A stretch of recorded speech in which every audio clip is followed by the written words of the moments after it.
Bismillahirrahmanirrahim. Assalamualaikum warahmatullahi wabarakatuh. Anak-anak sekalian, kita sekarang masuk ke sesi kelima, ya kita bahas mengenai dasar penelitian kualitatif. Bagian yang pertama. Ya. Jadi seperti kita ketahui bahwa penelitian itu ada 3 jenis pendekatannya, yaitu penelitian kuantitatif, kemudian penelitian kualitatif, dan penelitian kombinasi. Ya. Jadi kalau penelitian kuantitatif itu lebih banyak berbicara mengenai angka-angka, sedangkan penelitian kualitatif itu lebih banyak berbicara mengenai atau menggunakan narasi atau kata-kata gitu ya, kira-kira seperti itu. Nah, tetapi sebetulnya tidak hanya itu perbedaannya ya, jadi tidak hanya satu lebih banyak angkanya, yang lain kemudian kualitatif lebih banyak kata-katanya, tapi ada banyak hal yang terkait dengan penelitian kualitatif ya. Nah, menurut William sini penilaian kualitatif ini ada 13 yang tergolong karakteristik yang utama gitu ya. Ya, jadi yang pertama pengumpulan data dilakukan dalam latar yang wajar atau alamiah atau natural setting. Jadi kalau penelitian kuantitatif itu kan bisa saja di sebuah ruangan gitu ya, yang diberikan perlakuan tertentu. Misalnya apabila mau meneliti mengenai pengaruh cahaya terhadap tinggi tanaman. Kemudian diberikan satu perlakuan ya, dan yang lain dibiarkan tetap tidak ada perubahan. Nah, kemudian diberi apa namanya cahaya gitu ya, sesuai dengan yang sudah direncanakan di dalam penelitian itu sebelum dilakukan penelitian sudah ada perencanaannya mau diperlakukan seperti apa. Tetapi kalau kualitatif itu justru setting itu natural. Jadi apa yang ada di dalam sebuah fenomena atau sebuah hal yang alamiah, maka itulah yang akan dipelajari atau datanya akan dikumpulkan di situ. Jadi tidak diberikan treatment apa-apa.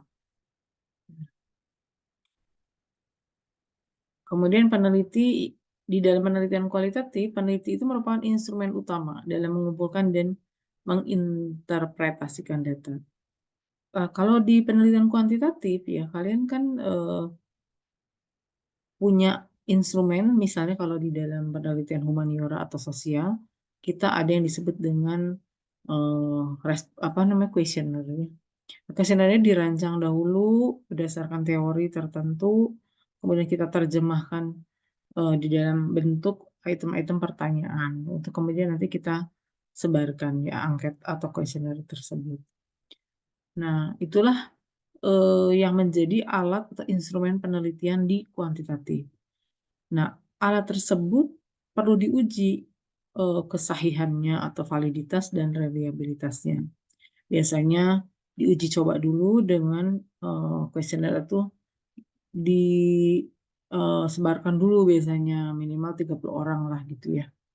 Nah, setelah 30 orang terkumpul jawabannya dari apa namanya dari angket tersebut atau kuesioner tersebut, maka kemudian setelah di input datanya diolah dulu, kemudian diuji dengan uji validitas dan reliabilitas. Nah, kalau sudah terlihat bagus hasilnya, terlihat ada pengolahan data itu menghasilkan data yang valid, jadi uji validitasnya benar, memenuhi, kemudian dilakukan juga uji reliabilitas. Nah, kalau keduanya memenuhi ya, maka alat tersebut dinilai sebagai sebuah alat yang cukup baik untuk digunakan dalam penelitian kuantitatif.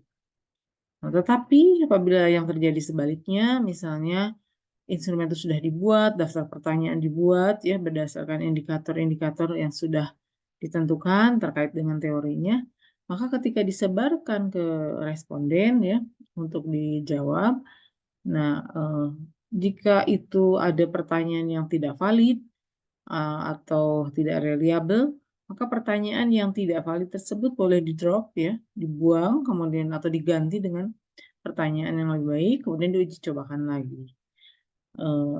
Atau kalau misalnya itu tidak terlalu diperlukan pertanyaan itu hanya pertanyaan tambahan, maka itu boleh langsung dibuang dan digunakan ya. Dan diuji lagi apakah valid atau tidak setelah kita perbaiki. Jadi apabila hasilnya tidak valid dan tidak reliable dan atau tidak reliable maka dilakukan lagi uji validasi dan reliabilitas. Apabila sudah menghasilkan eh, fa- apa kevalidan dan kereliabelan, maka bisa digunakan atau alat instrumen tersebut dianggap eh, dapat menghasilkan penelitian yang akurat karena alatnya sudah baik gitu ya. Jadi alat atau instrumen penelitian ini sangat penting di dalam penelitian kuantitatif, sangat bisa diandalkan karena kalau alatnya itu tidak bagus ya, kemudian akan menghasilkan data yang tidak akurat, tidak tidak sesuai dengan kenyataan atau tidak mewakili ya, tidak representatif eh, untuk mengeneralisir hasil penelitian kita. Kan instrumen itu dibagikan kepada sampel ya, sampel. Nah, sampel itu diambil dari populasi. Nah, syarat pengambilan sampel itu kan harus representatif, jadi harus mewakili. Seperti yang pernah Ibu jelaskan, bila kalian melakukan penelitian lingkupnya itu katakan di Jawa Barat, Provinsi Jawa Barat, nah maka si sampel yang diambil itu harus tersebar secara merata dan mewakili, ya dianggap mewakili. Misalnya tersebar di beberapa kota di Jawa Barat. Jadi tidak hanya yang diteliti di satu kota saja, sehingga kalau di satu kota saja itu tidak akan mewakili Jawa Barat secara keseluruhan. Misalnya kalau kalian sebarkan di kota Bandung saja dan di apa namanya di mana kota yang sudah maju gitu ya, misalnya di Depok gitu. Nah eh, itu akan hasilnya akan menjadi bias ya, jadi tidak mewakili Jawa Barat secara keseluruhan. Karena kehidupan di kota besar tidak mewakili yang di pedesaan gitu kan. Begitu juga sebaliknya kalau kita ambil di daerah pedesaan tidak mewakili yang perkotaan. Jadi semua kota-kota yang ada di Jawa Barat itu sebaiknya terwakilkan. Jadi ada responden yang diambil di wilayah tersebut gitu ya. Nah, itu di dalam penelitian kuantitatif. Nah, tetapi di dalam penelitian kualitatif yang mengumpulkan data itu adalah peneliti sendiri. Sehingga apabila peneliti tidak memahami konsep penelitiannya, tidak memahami teori yang digunakan untuk menjadi landasan dalam penelitiannya, itu eh, hasilnya menjadi tidak akurat. Jadi betul-betul peneliti harus menguasai teori yang dijadikan landasan untuk meneliti satu eh, latar tertentu gitu ya, satu lokasi tertentu ya, atau satu objek penelitian tertentu. Jadi peneliti itulah yang justru merupakan instrumen utama ini ya, ketika melakukan interview, misalnya wawancara. Itu kemampuan peneliti untuk menggali dan menanyakan apa yang diperlukan, itulah yang akan menjadi eh, apa namanya kualitas penelitian kita menjadi lebih baik ataukah justru kurang baik gitu ya. Jadi penelitinya, makanya biasanya peneliti terjun ya di situ untuk melakukan wawancara. Nah, kalau di kuantitatif kan kuesioner bisa saja dilakukan oleh orang lain. Yang jelas pertanyaannya itulah harus bisa mewakili apa yang diharapkan, data yang diharapkan. Jadi kalau kita mau mengharapkan data tentang teori tertentu ya untuk menjelaskan teori tertentu itu harus benar-benar pertanyaannya itu dibuat sebaik mungkin dan bisa dipahami oleh semua kalangan gitu ya, yang terutama kalangan responden yang akan kita ambil datanya tersebut gitu ya. Jadi kalau misalnya kalian dikatakan di pedesaan terpencil yang akan kalian teliti, nah tentu saja bahasa yang kalian gunakan itu harus yang mudah dimengerti oleh mereka. Jangan sampai apa yang kita tanyakan dengan apa yang dipahami oleh responden itu jadi berbeda jauh gitu ya. Nah, Tetapi di dalam, penelitian kualitatif, peneliti kan bisa langsung berinteraksi dengan responden, sehingga bisa menggali wawancara dengan lebih baik ya. Dan apabila tidak didapatkan, data yang diharapkan atau kurang difahami pertanyaannya, dengan cepat peneliti bisa, apa namanya, mendeteksinya gitu ya, dan kemudian bisa mengulangi pertanyaan saat itu juga. Itu dalam hal pengumpulan data. Begitu juga ketika menginterpretasikan data. Jadi peneliti itu menjadi alat yang paling utama karena apa yang dikatakan oleh, eee, informan itulah yang nanti akan digunakan sebagai, apa, apa namanya, data yang didapat dari hasil penelitian gitu ya. Kemudian pada saat menginterpretasikannya, tentu saja peneliti yang baik itu adalah peneliti yang sangat menguasai ya, mumpuni gitu di dalam, terkait dengan, teori yang akan digunakan untuk menjadi alat menginterpretasikan, alat untuk menganalisis data yang didapat. Jadi penelitinya justru yang ada titik beratnya ada di penelitinya. Nah, kemudian kebanyakan peneliti kualitatif sangat kaya dan syarat dengan deskripsi. Nah, jelas ya, bahwa dia penelitian kualitatif itu isinya adalah kata-kata, narasi yang sifatnya adalah mendeskripsikan, jadi menjelaskan keadaan, eee, existing yang ada di lapangan saat ini gitu ya.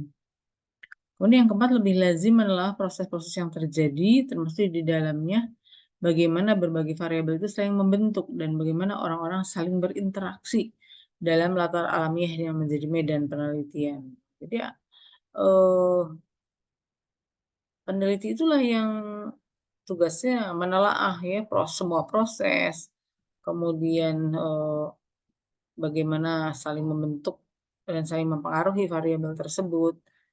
Itu diamati sehingga lebih bagus biasanya ya kalau, yang penelitiannya lama gitu bisa tinggal di tempat yang diteliti itu, di lokasi yang diteliti, ikut bersama-sama mereka menjalani kehidupan, satu setting, natural setting gitu ya yang akan dilakukan penelitian, hidup bersama, eee, apa, natural setting tersebut ya, kalau misalnya di di desa Baduy gitu ya, Baduy Dalam di Banten. Nah, hidup dan tinggal di situ untuk bisa memahami, latar belakang sosial dan latar belakang dari, tema penelitian kalian gitu atau kita ya. Yang keempat, peneliti tidak berpegang pada masalah yang telah dibatasi sebelumnya atau predefined issues. Dan jadi kalau di penelitian kuantitatif yang namanya permasalahan atau rumusan masalah itu, sudah tidak bisa lagi berkembang ya, karena sudah ditentukan di awal. Karena sifatnya adalah menguji ya. Nah, sedangkan penelitian kualitatif itu, eee, tidak bisa dibatasi, oleh apa yang kita rencanakan di depan. Jadi pertanyaannya maunya seperti ini misalnya, ada 2 poin. Ketika terjun di lapangan ternyata bukan itu titik berat dari, eee apa yang akan kita pelajari, ternyata kenyataannya di lapangan tidak sesuai dengan itu. Nah, itu bisa berubah gitu, menurut apa yang menurut pertimbangan peneliti itu penting untuk dibahas, bukan yang itu misalnya ya, rumusan masalah.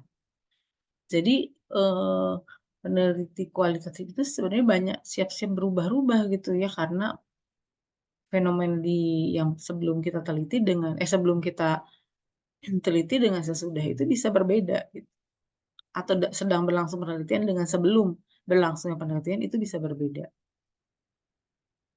Kemudian yang kelima, makna di balik tingkah laku manusia merupakan hal esensial bagi penelitian kualitatif. Nah, jadi biasanya itu kalau ada satu perilaku dari manusia ya sebagai seorang individu, itu peneliti kualitatif itu mau melihat makna di balik tingkah laku tersebut. Yang keenam, penelitian kualitatif menuntut sebanyak mungkin kepada penelitiannya untuk melakukan sendiri kegiatan penelitian di lapangan. Nah, itu.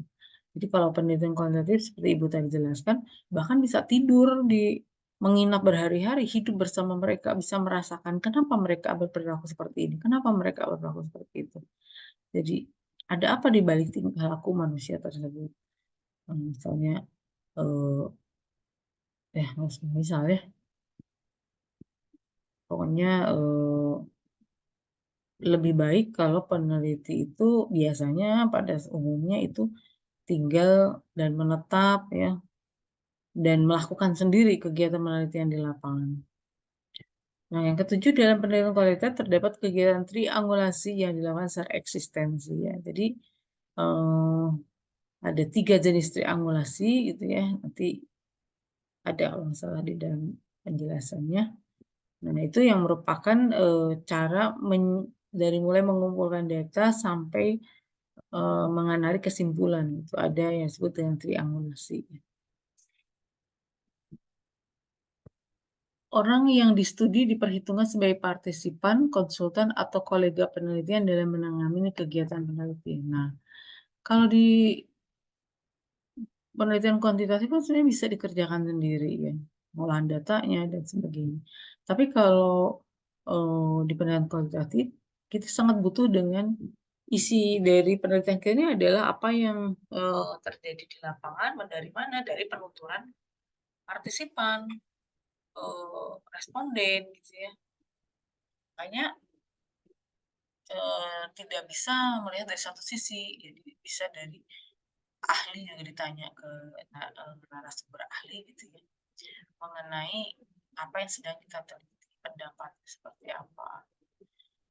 Jadi yang dipelajari itu justru bisa jadi adalah setara lah ya, bukan kolega peneliti. Yang sebenarnya perspektif partisipan sangat dibutuhkan dan dihargai tinggi dalam penelitian kualitatif. Ya, karena tadi dianggap kolega lagi. Dalam penelitian kualitatif, hasil atau temuan penelitian jarang dianggap sebagai temuan yang final, sepanjang belum ditemukan bukti-bukti kuat yang tak tersanggah melalui bukti-bukti penyanggah. Jadi, hasil temuan yang kita jelaskan dalam satu laporan, gitu ya, berarti setelah selesai penelitian itu, tidak berarti itu tidak berubah. Gitu. Bisa jadi akan cepat berubah, ya, dan paling tidak dalam jangka waktu tertentu itu akan berubah, ya. Atau bisa jadi ada disanggah gitulah oleh hasil penelitian yang lain atau contrary evidence dengan sebuah bukti bahwa apa yang Anda simpulkan mengenai kehidupan kehidupan di desa Baduy Dalam sudah ada yang membuktikan benar dan salahnya, atau salah misalnya membuktikan salahnya, maka bisa saja berubah ya, asal ada ya bukti-bukti penyanggahnya. Nah, pengambilan sampel biasanya dilakukan secara purposive rasional atau logical atau purposive sampling. Jadi purposive itu adalah pengambilan sampling yang ditujukan sengaja, ditujukan untuk apa namanya, untuk dijadikan sampel penelitian. Nah, namanya adalah purposive sampling. Ini yang ke-12, baik data kuantitatif maupun data kualitatif dalam penelitian kualitatif sama-sama digunakan. Ya, penelitian kualitatif adalah menolak satu yang menunjuk pada seberapa banyak dari sesuatu. Jadi, penelitian kuantitatif maupun data kualitatif itu sama-sama digunakan. Jadi, tidak benar-benar kuantitatif 100% atau kualitatif 100%. Tapi yang jelas sekarang banyak yang kombinasi ya dari keduanya.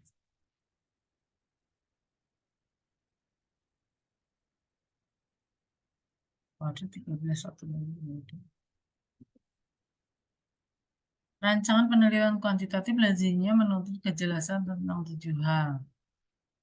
1. Pernyataan masalah disertai mengapa masalah tersebut penting diteliti dan apa tujuan yang ingin dicapai dengan meneliti masalah tersebut. Ini apa? Rancangan penelitian kuantitatif lazimnya menuntut kejelasan tentang 7 hal. Coba kita lihat dulu ini penelitian kuantitatif atau kualitatif. Yang ketiga, yang kedua, pernyataan landasan tujuan teori yang akan digunakan untuk menuntut apresiasi dalam suatu penelitian. Ketiga, pernyataan tentang proses yang digunakan dalam pelaksanaan penelitian, termasuk di dalamnya prosedur pengambilan sampel, instrumensi, dan analisis data. Oh, ini pernyataan yang harus dikandungnya di dalam pelaksanaan penelitian harus ada bagaimana prosedur pengambilan sampelnya, instrumentasinya apa, dan alat analisisnya bagaimana cara menganalisisnya atau menggunakan teori apa. Penggambaran tentang jadwal waktu pelaksanaan penelitian termasuk bagi masing-masing tahap yang perlu dilalui. Jadi ini juga harus jelas di dalam penelitian ya, menggambarkan tentang jadwal waktu pelaksanaan penelitian. Kemudian penggambaran tentang petugas-petugas yang terlibat dalam pelaksanaan penelitian termasuk siapa dan akan melakukan pekerjaan yang mana. Jadi harus ada juga catatan misalnya ketua bersama beberapa anggotanya. Jadi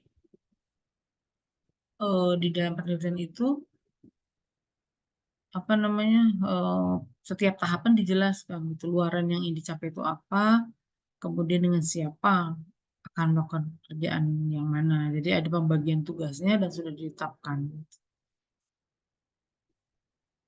Penggambaran tentang besar anggaran yang diperlukan termasuk rincian alokasi yang penggunaan yang direncanakan. Jelas ya, anggarannya harus dibuat dari awal. Hasil akhir yang diharapkan dari satu penelitian. Yang ketujuh, kemudian muncullah hasil akhir yang diharapkan dari sebuah penelitian. Maaf kalau agak ini ya, habis sahur. Mengenai apa yang dimasalahkan itu pada penelitian kuantitatif telah sedemikian jelas dan terbatasi sebelumnya. Sebab penelitiannya berangkat dari pandangan bahwa ia telah mengetahui tentang apa yang belum diketahuinya. Knows what he or she doesn't not know. Jadi ini fokus atau pokok masalah penelitian. Di dalam penelitian kuantitatif, kita sudah tahu dari awal masalah apa yang akan kita permasalahkan. Misalnya pengaruh motivasi terhadap kinerja karyawan misalnya ya. Nah, itu kan kuantitatif. Nah, si peneliti ini udah tahu bahwa ini apakah berjalan juga nggak di dalam satu tempat penelitian yang lainnya gitu yang menjadi fokus penelitian kalian gitu. Nah, di kuantitatif ini udah jelas mau mempertanyakan apa? Mempertanyakan bahwa apakah benar apa namanya hipotesis yang selama ini eh, apa, dihasilkan oleh penelitian yang lain gitu ya atau menurut teori. Ini sudah diketahui bahwa motivasi kerja ini akan berpengaruh terhadap eh, kinerja apa namanya terhadap kinerja gitu ya. Nah, sedangkan kualitatif itu lebih cenderung bertolak dari pandangan tidak mengetahui tentang apa yang tak diketahuinya. Jadi eh, peneliti kualitatif itu berangkat untuk meneliti ya itu tidak banyak tahu tentang apa yang kira-kira nanti terjadi di lapangannya. Nah, hasilnya adalah dari berbagai perkembangan yang ada di lapangan nantinya. Sehingga bisa saja apa yang menurut peneliti di awal itu adalah satu permasalahan yang perlu dibahas setelah terjun ke lapangan ternyata bukan itu yang lebih urgent untuk dibahas gitu. Itu bisa saja berubah gitu ya. Jadi tadi kualitas itu cenderung pada pandangan bahwa tidak mengetahui tentang apa yang tak diketahuinya. Does not know what he or she does not know. Dia juga tidak tahu gitu. Gitu. Jadi fokus atau pokok masalahnya masih umum sifatnya. Nanti setelah di dalam apa pelaksanaannya barulah ada hal fokus yang lebih spesifik. Sehingga fokus dari penelitiannya atau eh, rumusan masalah ya pada saat perencanaan penelitian dibuat itu eh, bisa jadi itu yang jelas itu adalah hal yang umum dulu ya. Jadi masalah yang umum dulu, baru nanti lebih spesifiknya di lapangan kita akan bisa melihat apakah benar alasan yang tadi dilakukan hasil penelitian di tempat lain, apakah benar menjadi hal yang sama persis di tempat kita itu sangat bisa jadi sangat berbeda. Nah, ini hal-hal yang apa disarankan gitu ya. Yang pertama menetapkan fokus pada permasalahan yang disarankan oleh informan. Karena informan ini adalah orang yang lebih tahu gitu ya, kolega penelitian kita, sehingga eh, fokus pada permasalahan itu lebih bagus disarankan. Bukan lebih bagus ya, bisa saja disarankan oleh informan. Karena mungkin karena kita baru datang, baru tahu satu lokasi ya, itu bisa jadi masih belum punya gambaran yang cukup ya untuk satu fokus pada masalah. Jadi kalau fokus penelitian pada masalah, pada penelitian kualitatif itu hampir sama dengan rumusan masalah pada penelitian kuantitatif. Kemudian menetapkan fokus berdasarkan domain tertentu, organizing domain. Jadi ya ini lebih bagus lagi kalau bisa begitu ya. Kemudian menetapkan fokus yang memiliki nilai temuan untuk pengembangan iptek. Menetapkan fokus berdasarkan permasalahan yang terkait dengan teori yang telah ada. Jadi bisa saja pertanyaan-pertanyaan atau fokus itu dibuat berdasarkan kemungkinan ini. Jadi dari mana fokus masalahnya? Saya akan meneliti fokusnya apa ya? Misalnya temanya tentang tadi motivasi dan kinerja. Fokus permasalahannya apa? Nanti bisa saja setelah observasi dan eh, ada wawancara singkat gitu ya. Informan menyarankan yang dipermasalahkan tuh ini gitu. Nah, itu bisa dijadikan menetapkan fokus yang memiliki nilai temuan untuk pengembangan iptek. Sudah ya, sudah sering dijalankan. Menetapkan fokus berdasarkan permasalahan yang terkait dengan teori-teori yang telah ada. Jadi, teori yang ada itu tidak mulus begitu saja ya, tapi ada menghadapi berbagai permasalahan. Itu bisa dijadikan sebagai rumusan pokok, fokus penelitian. Ini ada eh, apa namanya? Ada teori-teorinya, landasan teori itu apa saja. Pada penelitian kualitatif, apa ini fokus atau masalah diharapkan berkembang. Oh, ini masih sambungan yang tadi ya. Pada penelitian kualitatif, fokus atau masalah penelitian itu diharapkan berkembang sesuai dengan kenyataan di lapangan. Nah, gitu ya. Kemudian juga lebih mementingkan perspektif emik dan bergerak dari fakta atau informasi penting menuju ke tingkat abstraksi yang lebih tinggi. Contohnya, apakah konsep ataukah teori, setelah bukan sebaliknya dari teori atau konsep ke data atau informasi. Oh, ini mengenai landasan teori. Landasan teori itu ada tiga, ya, teori yang sifatnya deduktif, teori yang induktif, dan teori yang fungsional. Teori yang deduktif bagaimana? Yang memberikan keterangan yang dimulai dari suatu perkiraan atau pikiran spekulatif itu ke arah data akan diterangkan. Sedangkan induktif menerangkan ada dari data ke arah teori. Jadi data dulu yang dikumpulkan, barulah nanti bicara mengenai teori. Dalam bentuk ekstrim titik pandang yang positifis ini dijumpai pada kaum behavioris. Sedangkan teori fungsional di sini nampak bahwa interaksi pengaruh antara data dan perkiraan teoritis itu data yang mempengaruhi pembentukan teori dan pembentukan. Nah, ini agak ngaco nih kalimatnya. Kembali mempengaruhi dan pembentukan teori kembali mempengaruhi data. Jadi ada teori yang deduktif, jadi dimulainya dari pikiran atau perkiraan spekulatif ke arah data yang akan diterangkan. Sedangkan induktif itu dari data dulu yang ada baru diarahkan ke teori. Yang fungsional eh, itu berarti interaksi pengaruh antara data dan perkiraan teoritis. Itu data yang mempengaruhi pembentukan teori dan pembentukan teori kembali mempengaruhi data. Nah, demikian untuk part pertama ya, nanti akan kita lanjutkan di part yang berikutnya. Assalamualaikum warahmatullahi wabarakatuh.